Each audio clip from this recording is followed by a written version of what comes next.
Hello बच्चों, अगला video start करते हैं। चैप्टर है एवोल्यूशन और चैप्टर नंबर 6, जिसमें 20 क्वेश्चन हो चुके हैं। अगली वीडियो में 20 क्वेश्चन और सॉल्व करेंगे। फर्स्ट क्वेश्चन है, what is meant by the term reproductive Darwin fitness.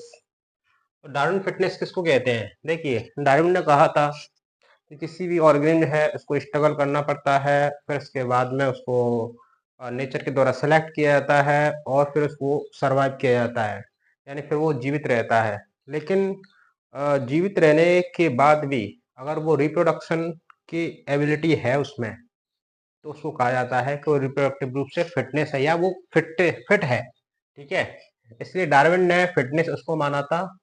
किसको? डार्विन फिटनेस मतलब है the ability to survive and reproduce, यानी जीवित रहने की जो योग्यता है और रिप्रोडक्शन करने की जो योग्यता है इसके पास है, वही डार्विन फिटनेस या डार्विन फिट कहा जाएगा। ओके, डार्विन जो फ्रिंचेस है, Darwin finches are a good example of. Darwin finches के बारे में आप जानते हैं, उनमें डार्विन फिंचेस में अलग अलग फूड हैबिट होने के कारण, उनके जो खाने की हैबिट अलग अलग होने के कारण उनकी जो चोंच है वो अलग अलग शेप में हो गई थी, और एक कीड़े को खाने वाली और एक फूड यानी ईट जो सीड है उसको खाने वाली हो गई थी। इसलिए ये एग्जाम्पल किसका है? ठीक है, डार्विन फिंचेस किसका एग्जाम्पल है? कन्वर्जेंट एवोल्यूशन का है, नहीं है। डाइवर्जेंट एवोल्यूशन का, इंडस्ट्रियल मिलेनिज्म ये जो एग्जाम्पल है वो है नेचुरल सिलेक्शन का। ठीक है, नेचुरल सिलेक्शन का।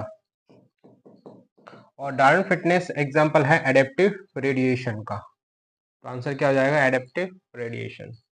आगे बढ़ते हैं। Adaptive radiation refers to, adaptive radiation क्या है? देखिए, तो एडेप्टिव रेडिएशन क्या होता है, जैसे कुछ ऑर्गेनिज्म है, जैसे एक चिड़िया है, उसकी कोई कॉमन एंसेस्टर है और उस चिड़िया से कई तरह की प्रजातियां बन गई हैं अलग अलग वातावरण में रहने के कारण, तो इसको क्या कहा जाता है? Adaptive radiation.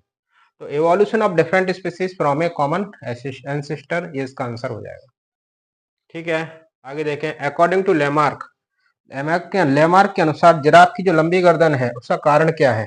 तो उसकी लंबी गर्दन का कारण क्या है? उसने अपनी जो गर्दन है, जिराफ ने अपनी जो गर्दन है उसको स्ट्रेच किया था। किसके लिए? फूड को यानी खाने को प्राप्त करने के लिए। तो आंसर क्या हो जाएगा? Its ancestor stretch their neck to get food. Right, आगे बढ़ते हैं। 25 क्वेश्चन क्या कह रहा है? फिंचेस ऑफ गैलापैगो, डार्विन के द्वारा जो फिंचेस देखी गई गैलापैगो आइलैंड पे प्रोवाइड, ये किसका सबूत देती हैं, किसका एविडेंस देती हैं? तो ये एविडेंस देती है बायोजियोग्राफिकल एवोल्यूशन का। राइट, क्योंकि वो एक ज्योग्राफी के अनुसार अडेप्ट हुई थी, ज्योग्राफी के अनुसार चेंज हुई थी, अलग अलग क्षेत्र में रहने के कारण चेंज हुई थी, है ना। इसलिए आंसर क्या आ जाएगा? Biogeographical evolution. आगे देखें। तस्मानियन वुल्फ और marsupial is, Tasmanian wolf is a marsupial while wolf is a placenta mammal. देखो, एक तस्मानियन वुल्फ होता है जो एक पाउच मैमल है, यानी उसके पास क्या होती है? एक थैली होती है जैसे कंगारू की होती है। एक सामान्य वुल्फ है और उसके पास प्लेसेंटा होता है। दोनों वुल्फ ही हैं, लेकिन क्या हो गया है, ये कैसा दिखाते हैं, क्या शो करते हैं? कन्वर्जेंट एवोल्यूशन शो करते हैं, कन्वर्जेंट एवोल्यूशन। राइट, और कन्वर्जेंट एवोल्यूशन का मतलब है एक ही क्षेत्र में रहने के कारण इनकी क्या है, जो आदतें हैं वो सेम हो गई हैं। ठीक है, इस क्षेत्र को इसको कहते हैं कन्वर्जेंट एवोल्यूशन। राइट, आगे। Which of the following pair of term is not related, इसमें से कौन सा जोड़ा है वो आपस में रिलेटेड नहीं है? तो देखिए, एवोल्यूशन नेचुरल सिलेक्शन के द्वारा होता है, ये सही है। वेस्टिजियल स्ट्रक्चर, जो अवशेषीय अंग होते हैं, उसमें एक एग्जांपल है अपेंडिक्स, जिसको वर्म फॉर अपेंडिक्स भी कहा जाता है। आगे, एनालोगस स्ट्रक्चर, बटरफ्लाई के जो तितली के जो पंख हैं वो एनालोगस स्ट्रक्चर हैं। और एडेप्टिव रेडिएशन के जो एग्जांपल हैं वो तो एक तो डार्विन फिंचेस है और ऑस्ट्रेलियन मार्सुपियल्स है। वर्टिब्रेट जो हार्ट है वो होमोलोगस ऑर्गन का एग्जांपल है, होमोलोगस ऑर्गन। राइट, तो आंसर क्या हो जाएगा? Adaptive radiation.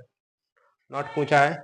आगे देखें। Diversity in the type of beak of finches, मैंने बताया था गैलापागो आइलैंड पे डार्विन फिंचेस की जो चोंच थी, जो बीक है, वो अलग अलग एनवायरनमेंट पे अलग अलग फूड हैबिट के कारण क्या हो गई थी? बदल गई थी। ठीक है, तो वो किसका एविडेंस बताती है? वो बताती है कि नई प्रजाति की जो उत्पत्ति है बाय नेचुरल सिलेक्शन, अलग अलग नेचर में अलग अलग एनवायरनमेंट रहने के कारण नेचर ने उनको सिलेक्ट कर लिया है और उनकी आदतें बदल गई हैं। राइट, आगे बढ़ते हैं। 29 क्वेश्चन कह रहा है evolution of different species in a given area starting from a point and spreading to their other geographical area is known as। तो ये क्या है? ये तो डाइवर्जेंट वो सॉरी एडेप्टिव रेडिएशन है। राइट, तो अगर एक पूर्वज प्रजाति से अलग अलग क्षेत्र में रहने के कारण क्या हो जाए, उनकी नई प्रजातियां बन जाए, तो उसको क्या कहा जाता है?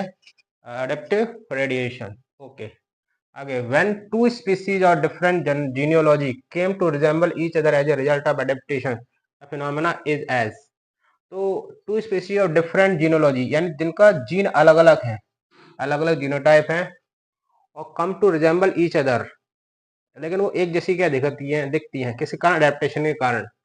तो ये किस तरह का अडेप्टेशन है? ये कन्वर्जेंट एवोल्यूशन है। राइट, ओके, आगे एक डायग्राम दिया हुआ है मार्सुपियल, ऑस्ट्रेलिया में रहने वाले जो पाउच मैमल्स होते हैं जिनको मार्सुपियल कहते हैं, ये किसका एग्जाम्पल है? तो ये वाला जो एग्जाम्पल है वो, इसमें क्या है? डाइवर्जेंट एवोल्यूशन हो रहा है। इसमें क्या हो रहा है? डाइवर्जेंट एवोल्यूशन हो रहा है। तो डाइवर्जेंट एवोल्यूशन का मतलब है एक कॉमन एंसेस्टर होगा और अलग अलग क्षेत्र में रहने के कारण क्या होगा, वो अलग अलग उनकी स्ट्रक्चर क्या बन जाएंगी। राइट, तो यही है ऑस्ट्रेलिया से क्या अलग अलग जगह पे अलग अलग एनिमल इवॉल्व हुए हैं और उनके आदतें हैं वो अलग अलग हो गई हैं, लेकिन एंसेस्टर है उनके पूर्वज हैं वो सेम थे, इसलिए आंसर हो जाएगा डाइवर्जेंट एवोल्यूशन। आगे देखते हैं which of the following difference between Lamarckism और डार्विनिज्म। लेमार्किज्म और डार्विनिज्म में इनकरेक्ट कौन सा है? ये कौन सा क्या है करेक्ट? इनमें से कौन सा पेयर है जो इनकरेक्ट है? देखो लेमार्किज्म क्या कहता है, लेमार्किज्म स्ट्रगल फॉर एग्जिस्टेंस में बिलीव नहीं करता है। लेमार्क कहाँ कहता है कि स्ट्रगल जो करेगा वही जिएगा, ऐसा ऐसा वही जीवित रहेगा, ऐसा कुछ नहीं कहता है। डार्विन ऐसा कहता है struggle for existence is very important, ये डार्विन के लिए वेरी इंपॉर्टेंट है। तो लेमार्क में only useful variation are transfer to the next generation. तो लेमार्किज्म जो है तो लेमार्किज्म जो है वो कहता है कि जो यूजफुल जो योग्य क्या है, जो गुण होते हैं वो नेक्स्ट जनरेशन में जाते हैं, ऐसा लेमार्किज्म कहता है, बिल्कुल कहता है। डार्विन कहता है all the acquired character are inherited to the next generation. देखो जो डार्विन है उसको इनहेरिटेंस के बारे में नहीं पता था, ठीक है, उसको नहीं पता था कि एक गुण है एक पीढ़ी से दूसरी पीढ़ी में कैसे जाते हैं, ठीक है, वो तो तब पता पड़ा था जब ये मेंडल वगैरह आ गए थे, तब उसके बाद पता पड़ा था, मेंडल को भी पता नहीं पड़ा था। ठीक है, तो आंसर क्या हो जाएगा? बी आंसर हो जाएगा। आगे बढ़ते हैं। Darwin explain all the following except. तो डार्विन ने एक्सप्लेन किया है ना, कौन सी चीजें जो डार्विन ने एक्सप्लेन नहीं की है? तो offspring with better trait that overcome competition are best suited for the environment. तो वो कह रहा है कि जो जीव होते हैं विद बेटर ट्रेट, उनके लक्षण अच्छे हो जाते हैं, that overcome competition are best suited for the environment. यानी अपना जो एनवायरनमेंट है तो उसमें अगर कंपटीशन करते हैं तो उसके जो लक्षण हैं वो कैसे हो जाते हैं? बेटर हो जाते हैं। उसमें क्या वेरिएशन मे और may not be inherited from parents of offspring through genes. Variation जो है वो एक मतलब पेरेंट्स से संतानों में जाते हैं और नहीं भी जा सकते हैं। तो ये क्या डार्विन ने इस तरह की बात करी थी? तीसरा है within each species there are variation. Darwin कहता है अलग अलग जो प्रत्येक प्रजाति है उसमें वेरिएशन पाए जाते हैं। और फोर्थ क्या, organism tend to produce more number of offspring than can survive. देखो, और फोर्थ कह रहा है ऑर्गेनिज्म जो ज्यादा संतान पैदा करता है वही जीवित रहेगा, इस तरह की बात है। तो ये डार्विन तो कहता है, लेकिन डार्विन को ये नहीं पता था कि जो जीन वगैरह के क्या होते हैं, ये डार्विन के बारे में नहीं पता था, है ना, डार्विन को नहीं पता था, इसलिए आंसर क्या यही हो जाएगा।